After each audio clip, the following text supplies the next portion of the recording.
Vietnam యుద్ధం ఒక భయానక ఘట్టం. ప్రపంచ చరిత్రలో రక్తంతో రాసిన చీకటి అధ్యాయం. ఈ యుద్ధంలో 13 లక్షల వియత్నాం సైనికులు ప్రాణాలు కోల్పోయారు. 20 లక్షల మందికి పైగా వియత్నాం సామాన్య ప్రజలు హతమయ్యారు. 58,000 అమెరికా సైనికులు చనిపోయారు. అటు ఎంతమంది గాయపడ్డారో లెక్కే లేదు. చాలామంది మానసికంగా చెదిరిపోయారు. వీధుల్లో శరీరాలు చెల్లాచెదురయ్యాయి. ఇంతటి రక్తపాతం, ఈ అంతులేని త్యాగాల తర్వాత చివరికి ఏమైందో తెలుసా? సూపర్ పవర్గా ఎదిగిన అమెరికా చేతులెత్తేసింది. ఎందుకంటే ఈ యుద్ధంలో గెలవాల్సింది బాంబులతో కాదు, గుండె ధైర్యంతో. అందుకే అమెరికా ఓడిపోయింది. ఇంతకీ ఈ యుద్ధం ఎలా జరిగింది? ఇటు 50 ఏళ్ల తర్వాత కూడా వియత్నాం అమెరికా నుంచి ముప్పు ఎదుర్కొంటుందా? వియత్నాం యుద్ధం 1955 నుంచి 1975 వరకు సాగింది.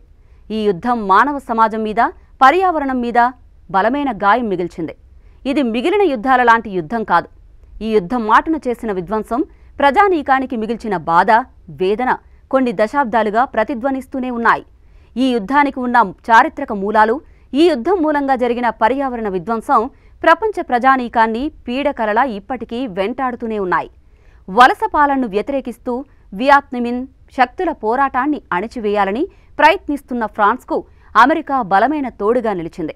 అమెరికా అధ్యక్షుడు ఐసెన్హోవర్ 1954లో వియత్నాంలో నెలకొన్న పరిస్థితులు, దక్షిణాసియాకు మధ్య ఉన్న సంబంధం గురించి డీప్గా స్టడీ చేశారు. వియత్నాంలో కమ్యూనిజం విజయం సాధిస్తే చుట్టుపక్కల దేశాలన్నీ అదే మార్గంలో పడతాయన్న ఆందోళన వ్యక్తం చేశారు. అమెరికా అండదండగా నిలబడిన ఫ్రాన్స్ను హోచిమిన్ నాయకత్వాన వియత్నామిన్ శక్తులు 1954లో ఓడించాయి. దీంతో వియత్నాం నుంచి ఫ్రాన్స్ సైన్యం వైదొలిగింది. వియత్నాం స్వతంత్ర దేశంగా ప్రకటించుకుంది. అయితే ఈ స్వాతంత్రం ఎక్కువ కాలం నిలవలేదు. జెనీవా ఒప్పందం పేరిట వియత్నాం దేశాన్ని ఉత్తర వియత్నాం, దక్షిణ వియత్నాంగా విభజించారు. ఇక్కడ మరోసారి అమెరికా తలదూర్చడం వివాదానికి కారణమైంది. ఉత్తర వియత్నాంలో ఏర్పడిన కమ్యూనిస్టు ప్రభుత్వం దక్షిణాసియా ఖండంలో పశ్చిమ దేశాల ఆధిపత్యానికి సవాలుగా నిలుస్తుందని అమెరికా భావించింది. ఈ క్రమంలో ఇరు దేశాల మధ్య యుద్ధం చెలరేగింది. 1965 నుంచి 1973 వరకు అమెరికా 50 లక్షల మందికి పైగా సైన్యాన్ని వియత్నాం యుద్ధంలో మోహరించింది.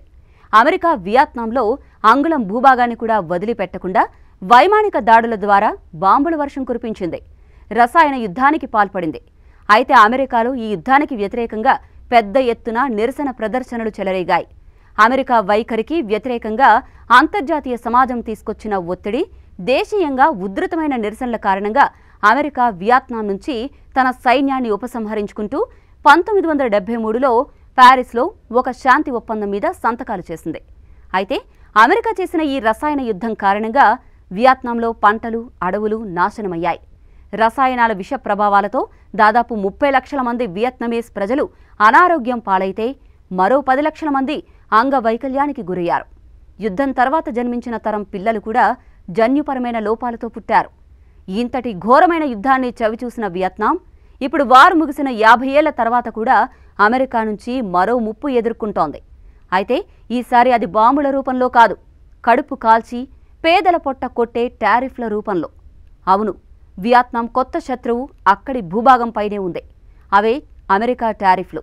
ఇలా ట్రంప్ ప్రభుత్వ ఆర్థిక విధానాలతో ఇప్పుడు వియత్నాంపై 46% టారిఫ్ ముప్పును భరిస్తోంది.